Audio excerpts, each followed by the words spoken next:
Hi ladies and gentlemen, welcome once again to Ancient Epics, the place where the greatest stories of humanity come back to life. Long before written chronicles shaped the record of kings and empires, an older memory slept beneath the forests, rivers, and plains of prehistoric Europe. Hidden under layers of soil and peat lay immense ceremonial landscapes that stretched across thousands of years. Some seemed to appear out of nowhere. Vast rings of stones arranged with mathematical precision or timber circles aligned to distant stars. For generations, these places were dismissed as primitive or accidental. Yet the deeper scholars looked, the more astonishing the truth became. Across the continent, ancient communities long before the pyramids of Egypt rose constructed monumental ritual grounds whose purpose still murmurs in half-understood echoes. Their alignment with the solstices, their connection to the rhythms of the earth, and the mysterious offerings buried beneath their surfaces suggest a world where the boundary between the living and the unseen was ever shifting. One of the most startling revelations came from the windswept Salisbury Plain, where the great circle of Stonehenge dominates the landscape. While its towering trilithons have captured the world's imagination, the structure's real story lies in the long phases of construction that unfolded over centuries. Modern excavations reveal that before the stones ever rose, the site already served as a sacred ground. The earthwork enclosure, known as the henge, marked a gathering place shaped to channel celestial light. Far from an isolated monument, it formed part of a vast ceremonial network extending along the river Avon. Where other ritual sites, some built of timber, some of chalk, and some of stone, joined a larger spiritual landscape. The revelation that Europe's earliest ritual sites were interconnected changed the very understanding of prehistoric life. Along the Atlantic and North Sea coasts, communities in what is now Brittany carved out enormous megalithic alignments, such as those found near Carnac. Thousands of standing stones stretch across the land with uncanny regularity, forming avenues that may once have guided processions during celestial events. Their precision suggests generations of planning and shared knowledge. Archaeologists discovered signs of quarrying techniques far older than expected stone wedges, fire-setting methods, and hauling tracks that reveal the movement of multi-ton slabs over long distances by nothing but human effort and shared devotion. Further north, along the windswept coasts of the Orkney Islands, the site known as Ness of Brodgar emerged from the earth like a forgotten chapter of human ingenuity. Here, excavators uncovered a ceremonial complex older than both the pyramids and the great stone rings of Britain. Massive interconnected buildings, paved with flagstone and decorated with symbolic markings, suggested that the people who lived at these latitudes possessed intricate spiritual traditions. The walls were once painted in red and yellow ochre. Massive hearths burned at the center of communal halls. Surrounding them rose stone circles forming a ritual landscape unlike anything else in the region. The scale and craftsmanship hinted at a society that held ceremony at the heart of its identity. Ritual sites were not limited to the well-known stone monuments. In the Carpathian Basin, traces of ancient timber sanctuaries appeared in the archaeological record. Circular enclosures marked by deep post holes arrayed with geometric precision. Though the wooden structures have long since vanished, their imprint reveals how prehistoric people understood space, time, and movement. Some aligned with sunrise points during equinoxes. Others framed distant mountain peaks that may have served as ancestral markers or seasonal indicators. Soil layers showed fragments of pottery, animal bones, and burned seeds, suggesting periodic gatherings marked by feasting, offering, and shared memory. Yet perhaps the most haunting mysteries lay in the underwater discoveries of northern Europe. Beneath the calm surfaces of lakes in Denmark and Sweden, archaeologists found deposits of weapons, ornaments, and human remains carefully placed over centuries. These lakes, once surrounded by dense forests, served as offerings to the unseen powers of the water. Spears and shields were arranged deliberately, often broken or bent, as if transferred from the realm of the living to another world. Many of these deposits clustered near early ritual structures on land, forming a broader spiritual network that intertwined the elements. It was as if ancient communities understood landscape as a living being, with water, stone, and sky functioning as sacred partners. Across the plains of modern Germany, the circular enclosure known as Gozek Circle revealed another layer of sophistication. Built around 4900 BCE, it stands among the earliest known solar observatories in Europe. Radiating wooden palisades formed gates aligned with the winter solstice sunrise and sunset. This alignment was no coincidence. The people who built it measured time not by written calendars, but by the cycles of celestial light. The Gozek Circle may have served as a gathering site where communities marked the turning of the year, mourned the dying sun, and celebrated its rebirth. Charred remains of ritual fires, fragments of decorated pottery, and bones of domesticated animals hinted at collective ceremonies that shaped cultural identity long before recorded history. Ritual landscapes also included natural features. Some sacred places formed around caves, rivers, or mountains that local groups believed held ancestral or spiritual potency. In the limestone regions of southeastern Europe, deep chambers revealed traces of pigments and carvings placed far from daylight. These were not simple shelters, but ceremonial spaces where flickering torchlight transformed stone walls into living canvases. The acoustics of certain chambers amplified voices into resonant echoes, making rituals an immersive experience shaped by the natural world itself. As the millennia passed, new waves of communities reinterpreted older sites. The people of the Bronze Age added burial barrows near ancient stone rings. Pathways once used for processions gained additional markers, turning single structures into layered memorial landscapes where time accumulated in physical form. These transformations showed continuity rather than rupture. Each generation recognized that these grounds belonged to something older than their own lifetimes. The story of Europe as prehistoric ritual sites widens further when examined through the lens of ancient trade routes and shared knowledge. Across vast distances, symbols repeat. Spirals carved on stones in Ireland also appear on monuments in Iberia. Cup and ring marks spread from Scotland across northern Europe. Geometric motifs link disparate communities.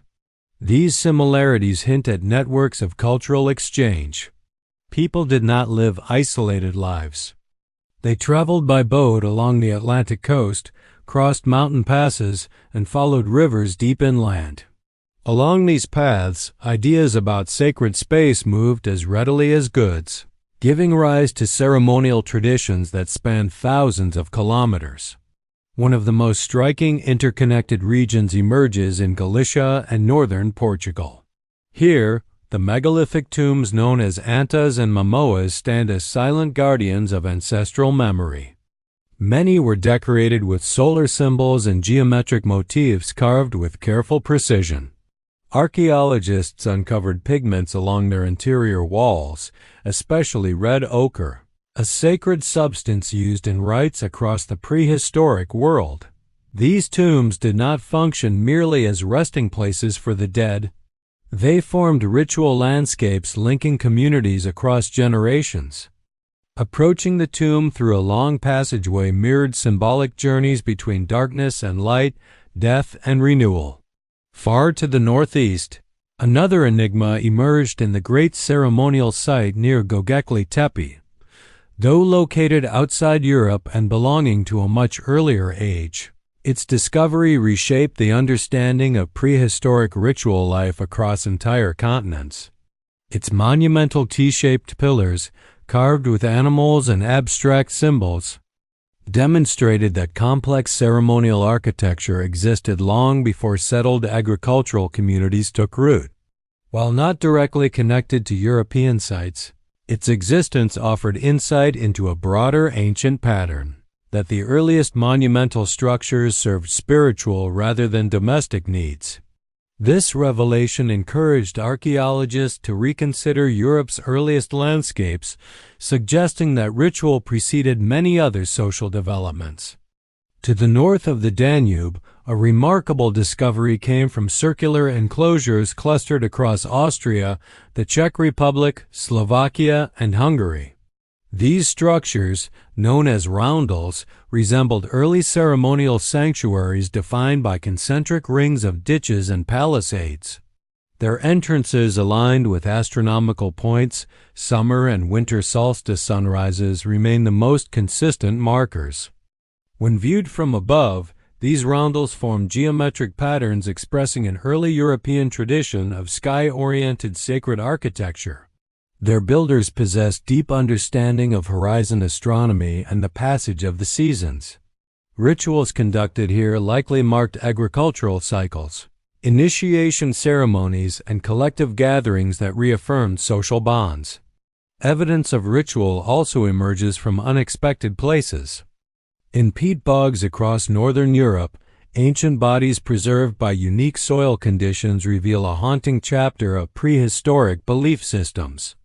These individuals, often referred to as bog bodies, were placed with extraordinary care, some with intricate hairstyles, some wrapped in cloaks, some positioned near offerings of grain or wooden idols.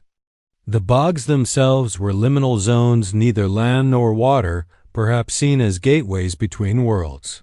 While interpretations vary, scholars agree that these individuals were part of deliberate ceremonies. Their presence deepens the understanding that prehistoric communities held complex views of life, death, and the unseen forces that shaped their world. Even along the river valleys of central France, ritual landscapes took on distinctive forms. Cursus monuments, long rectangular earthworks stretching for kilometers, were constructed with an effort that must have required coordinated community labor. Their purpose remains elusive. Some may have served as ceremonial pathways, guiding processions through the landscape. Others perhaps marked boundaries between sacred and secular grounds. Their sheer scale challenges modern assumptions about early European societies. These were not simple tribal groups, but organized communities capable of long-term planning and architectural ambition. As centuries turned, the Bronze Age introduced new materials and new ceremonial practices.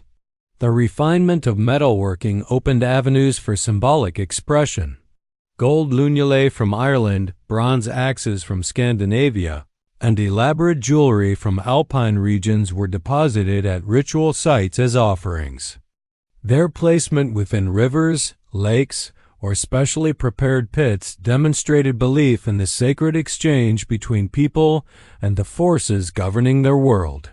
Many offerings were deliberately deformed bent swords, broken shields, or hammered vessels, suggesting a symbolic transformation from worldly object to spiritual gift. One of the most astonishing discoveries from this era came from southern Germany, where the artifact known as the Nebra sky disk emerged from a forested ridge. This bronze disk, inlaid with gold symbols depicting the sun, moon, and stars, offered a glimpse into the astronomical knowledge of Central European communities around 1600 BCE. It depicted the Pleiades, positions of the solstices, and symbolic arcs that may have guided ceremonial observances.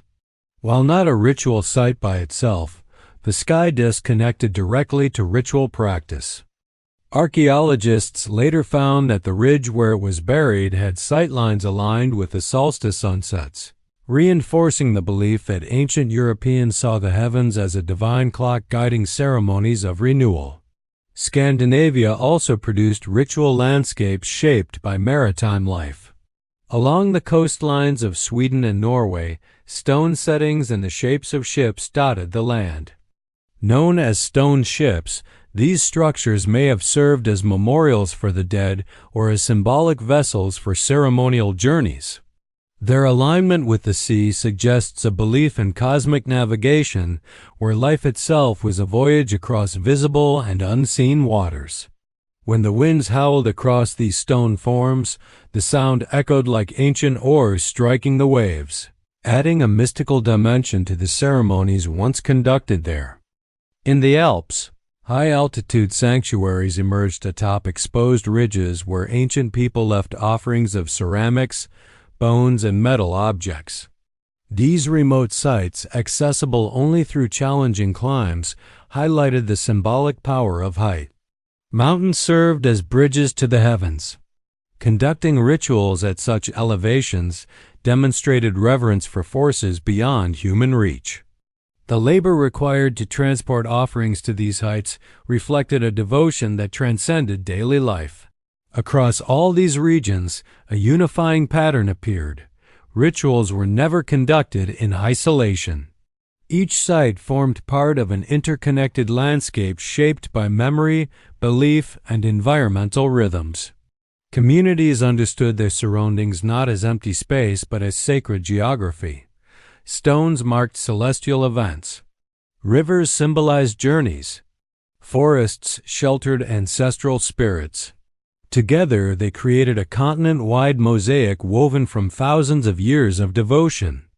As Europe transitioned into the late Bronze Age and early Iron Age, ritual landscapes transformed yet again. The rise of fortified hilltops, expansive trade networks, and new forms of community organization brought fresh layers of meaning to ancient ceremonial spaces. Some sites retained their original purpose for millennia. Others evolved into new centers of gathering and belief. One region where this transformation becomes vividly clear is the British Isles. Around Avebury, the massive henge and stone circle formed one of the largest ritual complexes in prehistoric Europe. Long avenues of standing stones extended from the Great Circle, linking it to nearby ridges and burial grounds. Archaeologists uncovered evidence of repeated gatherings through different eras. Early Neolithic communities marked the land with timber structures. Later generations replaced wood with stones. Bronze Age groups added burial mounds on the surrounding slopes. This continuity underscores a profound thread of sacred identity stretching through centuries. Elsewhere in Britain, coastal cliffs and high promontories became ritual vantage points. The rhythmic crash of waves below created natural acoustics for ceremonies conducted at dawn or dusk. Offerings found along cliffside niches shell beads, pottery fragments, and occasionally metal objects suggest a reverence for the meeting place of land and sea. The horizon over the water served as a cosmic stage where the sun's rising and setting became symbols of eternal cycles. In the heart of continental Europe, along the upper Danube, Iron Age sanctuaries developed around springs and flowing rivers.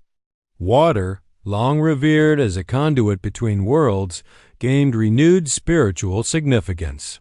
Excavations revealed wooden platforms built over springs where offerings of iron tools, ornaments, and animal remains were carefully deposited. Chemical studies showed that some springs possessed mineral properties thought to carry healing or protective powers. The presence of ritual spaces beside these waters demonstrates how natural features shaped spiritual traditions as profoundly as constructed monuments. In the forests of central Germany, the discovery of the so-called veneration poles opened an enigmatic chapter in understanding Iron Age ritual practice. These carved wooden posts, occasionally adorned with stylized faces or geometric motifs, stood at the edges of clearings. Their placement and associated deposits suggest they served as markers of sacred zones or guardians of ceremonial paths.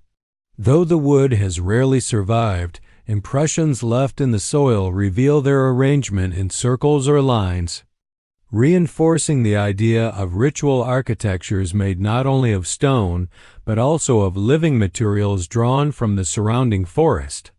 The arrival of new technologies and cultural influences did not erase older traditions.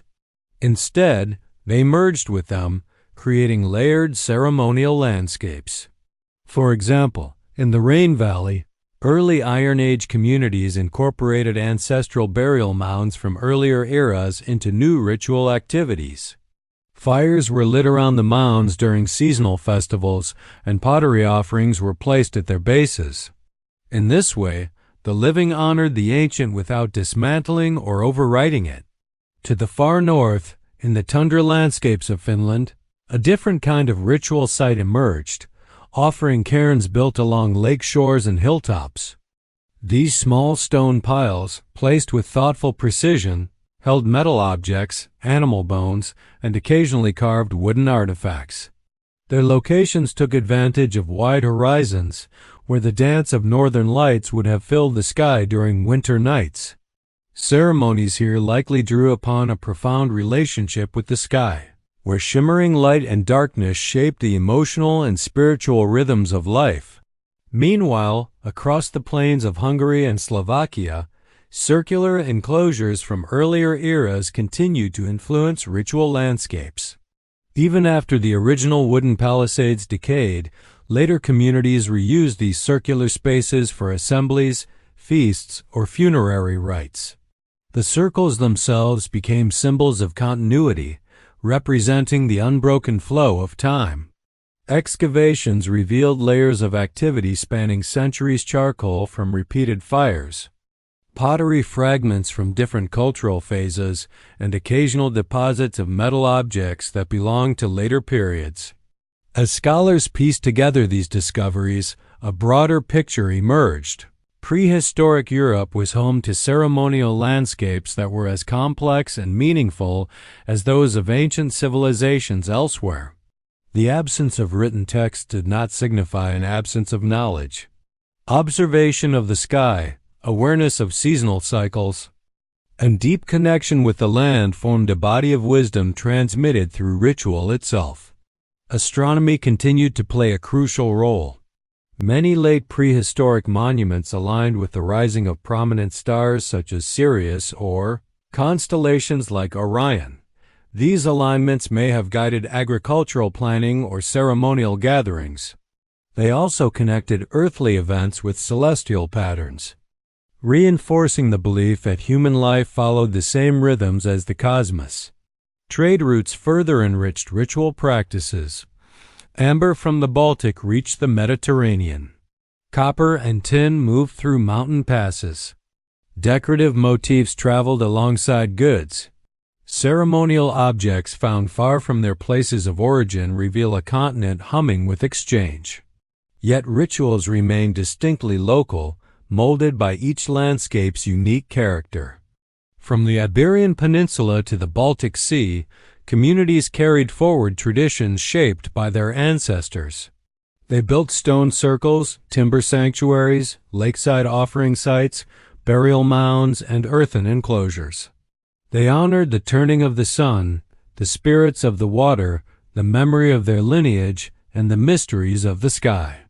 Their devotion transformed vast swaths of Europe into living ceremonial networks. The story of prehistoric ritual sites is not one of isolated wonders, but of a continent where sacred practice shaped identity as strongly as subsistence and survival. These landscapes whisper of a time when earth and sky were inseparable, when communities saw the world as a living partner in ceremony. Though millennia have passed, the stones still rise from green fields. The enclosures still trace their ancient patterns in the soil, and the lakes still guard offerings placed with reverent hands. And in these remnants, the ancient voices continue to speak. Their message is not lost. It simply waits for those willing to listen across time.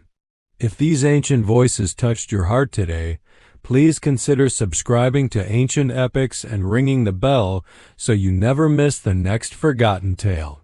Thanks for watching.